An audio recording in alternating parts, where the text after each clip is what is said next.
अस्सलामुअलैकुम, आप देख रहे हैं JN न्यूज और मैं हूं आपकी मेजबान सुंबल ज़िया। बुलेटिन का बाकायदा आगाज करते हैं और शामिल करते हैं अब तक की अहम तरीन।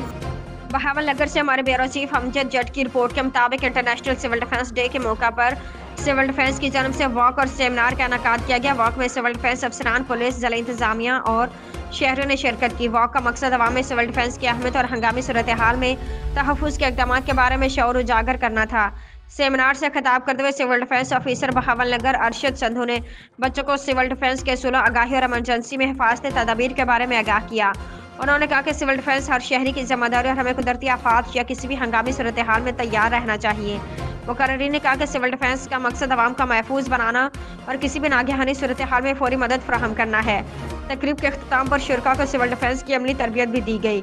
ये वॉक और सेमिनार अवामी आगाही पैदा करने का एक मौसर जरिया साबित हुआ और शहरों ने सिविल डिफेंस के इस मिशन को सराहा।